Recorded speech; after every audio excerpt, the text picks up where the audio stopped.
YouTuber Spotlight, YouTuber Spotlight, YouTuber Spotlight, oh yeah! Hello guys and welcome back to YouTuber Spotlight, and today, I'm very excited about this one. We are speaking and looking and dealing with Mr. Veriax himself. An awful lot of people so far in the YouTuber Spotlight have actually spoken and mentioned Mr. Veriax, and today we get the chance to speak to him himself. So, first of all, one of the main reasons why I think that we should be looking at Veriax's channel is, aside from the fact that he's inspired an awful lot of Let's Players to do their thing, he also supports other Let's Players, particularly smaller Let's Players, with their stuff. The other thing, going back to the Let's Plays themselves, he has probably the most interesting Morrowind Let's Play that there's about. Unfortunately, he's finished it, but there's all still there for you to watch. It's his interactive Morrowind Let's Play, which, for those of you who don't really know what interactive Morrowind is all about. He basically asked his subscribers to give directions, and then whoever was the most popular instructions, basically they won out, and that's how it worked. And he would take them instructions, and because like most of the Elder Scrolls games, Morrowind is very open. You can basically do all sorts of things, any kind of thing that you basically could imagine, and that's how he did it. However, aside from the Morrowind interactive Let's Play, he also did a great Let's Play of Baldur's Gate 2. All of his stuff is very funny. If you enjoy Let's Plays, you'll certainly enjoy what Veriax has to offer.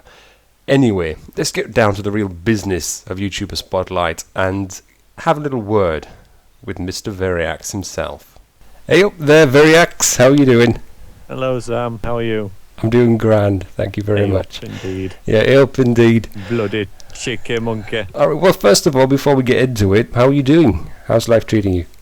Life is very good at the moment, thank you. Yeah, doing fine. Saving up for a new car right now, and once I get that, I might be able to afford a little trip to America. No complaints at all, so yeah, thanks for asking. No problem. Let's move on to the next section. We've got three main questions here, and they're all, well, basically to get to know you on a little bit more of a personal level. First upon the questions is, who do you admire the most, and why? I think that rather than just like naming one specific person, because that's like a difficult question to answer, because you can admire a lot of people for a lot of different things, you know. Yeah. I think that people who I admire are people who work hard for what they get, who are especially smart or creative or helpful people, because there's too much admiration for people who I think don't earn their fame and whatnot in today's society. So although really you should really, I suppose, just say your mum. Your mum. That's a good answer. Yeah, my mum, not your mum. That would be weird. Yes. Yes, I'd be worried if I was you. Yes, your mum. You no problem. Veriax's mum. If you had 6 months with no obligations or financial constraints, what would you do with the time? 6 months of free time. Yeah, but basically I can do anything that I want. Most people would answer travel, and I'm afraid I will have to just fall into that category, and I would travel places, see people and do things that I wouldn't normally be able to see and do. So I would spend some time in America, seeing a lovely lady there, and I would like to go to Iceland as well. That'd be very nice to go. That just appeals to me, just going to Iceland. And with 6 months you can go to a lot of places, so I would go to a lot of different places to see a lot of different things. That's basically my answer. Okay, well, thank you for that. Welcome. If you could compare yourself with any animal, which would it be and why? I tend to be quite reclusive and sort of build like a little lair for myself, and I don't tend to go out much except when I have to eat and stuff. Yeah. And even when I do, I'm a bit like, nah. I'm not like a complete social like outcast, but I do like my own company, and I am quite solitary. So I'm gonna answer a bear who makes a little cave in his woods, and he's all cozy and stuff, and then he's like, oh damn, I'm hungry, so he has to go down the river and get a fish, and he does it in a very grumpy sort of way, and then he gets the fish and eats it, and he goes back to his cave. That's what bears do, right? Yeah, well, yeah, it is what bears do. There you go then, I'm a bear. Well done, I like that, Veriax. Doesn't mean that I'm specifically furry or hairy or big or fierce, but I just like making a little cave for myself. Oh, that's fine. Shall we move on then to talk about your channel? I'll go on then. Yeah, we'll do that. At the very beginning, what was it that inspired you to start making your videos? The thing that inspired me to start Let's Playing was, like most of the people, seeing another Let's Player. The Let's Player I saw was Necroscope86. In his, I believe he's done another one, but his first play of Baldur's Gate 2. It wasn't even on YouTube. He hosted it on a site called Vidler, I think, and it was in half-an-hour chunks. And I watched it all because I'm massively like a big fan of Baldur's Gate 2. And I was watching it, and the more that I watched it, and Necroscopes, he's quite local too. He's the Yorkshireman that's as well, right. so, Yeah, so he that's is. sort of had that connection with him. Never spoken to him directly, but I still had that. And I thought, I could do this. So my first LP, Baldur's Gate 2, was just me sort of emulating him. And just starting out, and then it just grew. But yeah, that's how it started with Necroscope86 and his first LP of Baldur's Gate 2. Okay, that's interesting. Of a lot of the people that I've spoken to already, it's always you that they say. Always. Well, not always, but I've inspired every LPer. A lot of them. Yeah, you should That's feel. awesome. Yeah, a lot of people that if you're not the inspiration, you're at least one of the inspirations. That's really, yeah. It's nice to know that it's I've sort of passed down the torch, I suppose. Yeah, it's nice. That is really nice. On the subject of YouTubers, are there any YouTubers that you get on with the best? And if so, why? One of the best things about LPing is the friends that you make over the internet. I have lots of people who I talk to over the internet. Lena is the main one, as you might expect. But there is a group mostly made up of Winston Biggleswade, Duke, and Zhao. We play online games together, like actually pen and paper games together. And also I've sort of fallen in with Inferno Canuck, Squee, and Kirana. I sort of hang out with them a lot as well. So I talk to a lot of people online, but they're sort of the ones that leap out into my head. Yeah. Are currently the ones that I speak to the most, and yeah, I get along with all of them. They're very, very good people. That's good. Was this taken away from the YouTuber side, but more to the viewers of your channel? What kind of comments and messages do you appreciate the most? Most of them, honestly. Any that aren't massively abusive, really, are nice to have. The ones that really sort of, the ones that appreciate what I'm trying to do, because like for my Oblivion Let's Play, it's quite slow. It's taken from a different sort of perspective. It's sort of, I try to role play it. Yeah. And like I say, it's slow, and I do a lot of talking in it, and there's quite a big introduction to it. And I do get the occasional person who are like, "Oh my God, you're talking so much. Play the game," and whatnot. But there's some people who really who really get what I'm trying to do, and like, yes, finally, someone who's playing this game how I play it or how I think it should be played, or indeed someone who says, you've shown me a different way of playing this game, and I think it's a lot better than how I was approaching it before. They're really nice to have. Good. Yeah. Yeah.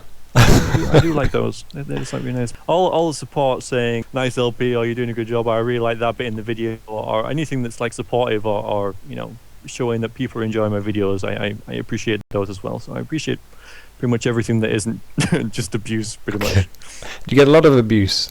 No, actually I don't. I don't get a lot of abuse, which worries me, because I'm reasonably popular now, so you think you would get a fair measure of it, but throughout my LPing career, I think I've been relatively lucky in that I haven't. So I suppose that means that the ones that I do get, I remember more, I think. Right, brilliant. Let's move on to the last question of this section, and it's to do with the amount of subscribers that you've got, actually. You're getting quite close now to the whole 15,000 subscriber mark. Yeah. How do you feel about that? The support, at least, that represents, that your channel gets and is continuing to get?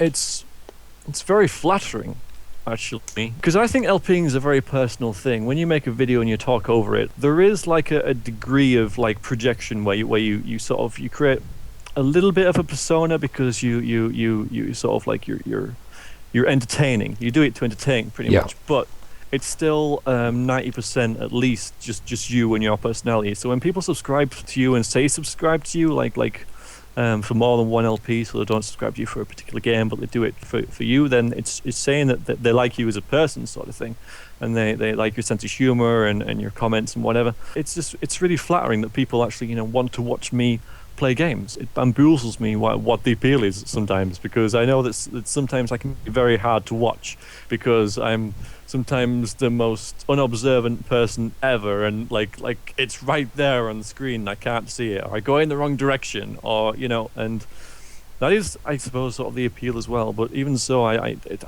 just amazes me how people can put up with me, really. How do I feel about it? I'm actually just very flattered and grateful for it. I think that ends now the discussion about your channel specifically. I just wanted to move on to you generally and talk to you about your plans for the future. So the first question in this section is, what are your plans for your life generally? My life in general. I was never very good at that, you know, at planning for life. I've never been someone with like major aspirations. I've never had like an ideal career, you know, so I want to be this when I grow up. So I've always sort of like mollycoddled my way, just randomly just mumbled my way through life. I've got to a stage now where I have a pretty decent job that I enjoy. I live in a place that I like. What are my hopes for the future is basically just more of this, because I'm actually genuinely very happy with my life right now. So in the future, I would just like to continue to be happy, I suppose.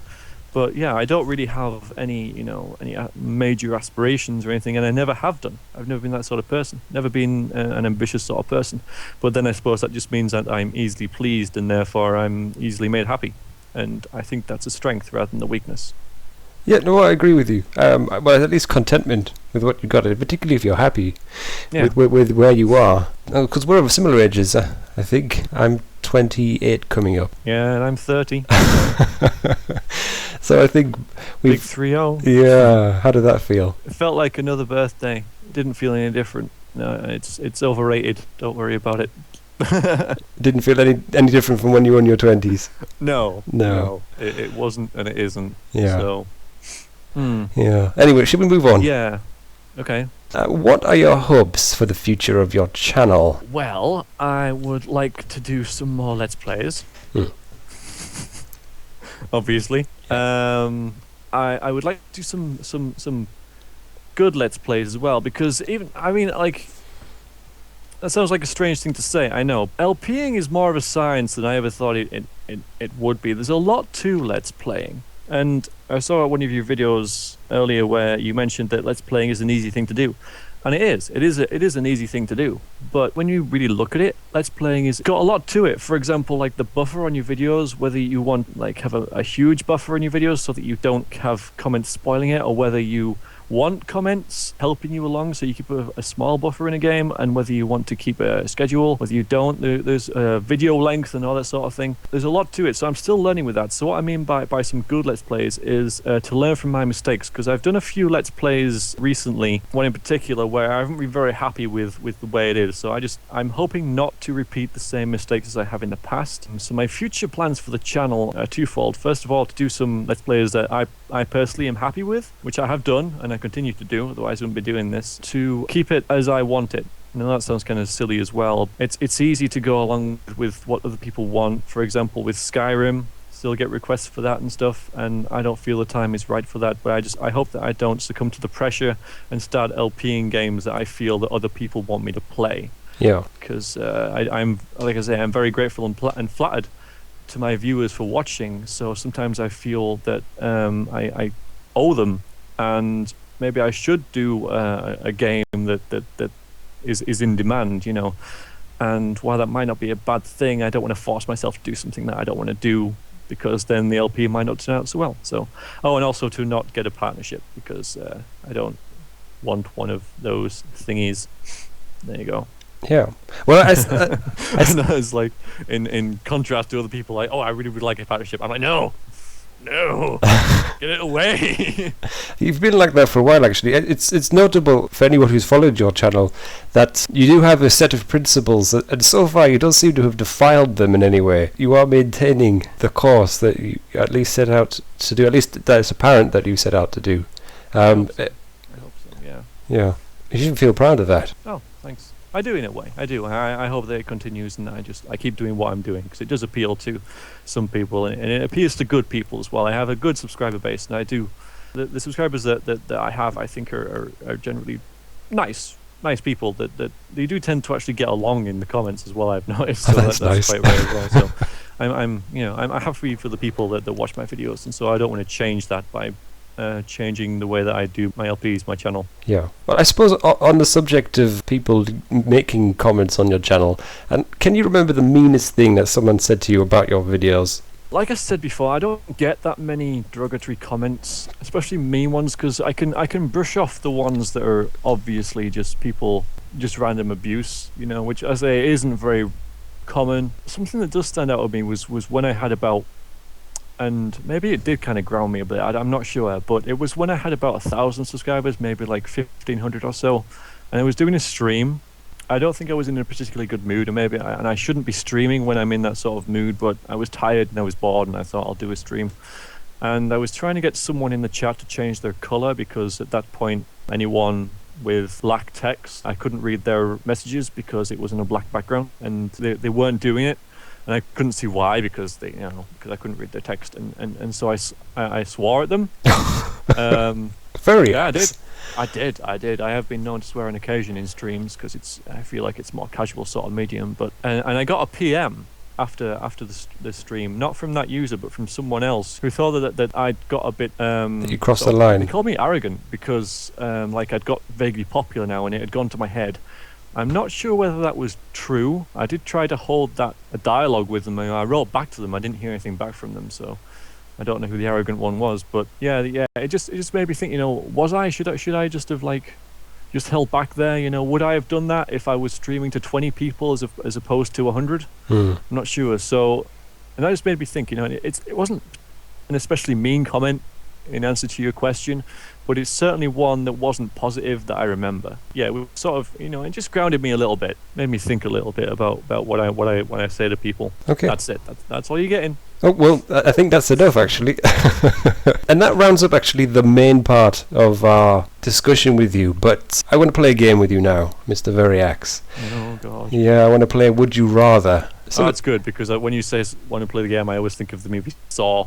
Oh yes. So anything other than that would be great. We'll fire off with the first one of Would You Rather. So would you rather forget who you were or who everyone else was? I would rather forget who everybody else is, because I quite like the person that I am, so I wouldn't like to become someone else. If I forgot who I was, I would also stop Let's Playing. That would be a travesty. But also, if I forgot who everyone else was, I could meet them all again. And because I'm still who I am, I can rebuild the friendship that I have, and I would still like them because I'm still the same person. They're still the same person. If you forget who you are, you might become a different person, and therefore you'd lose all the friendships that you had. So you could just, you could relearn everything, and get to meet everybody again. And I think that would be much more pleasurable than forgetting who you are and being like, oh my God, I don't know who I am, what I'm doing, I don't know anyone or anything like that. So, yeah, I would rather forget who everyone else is, I think.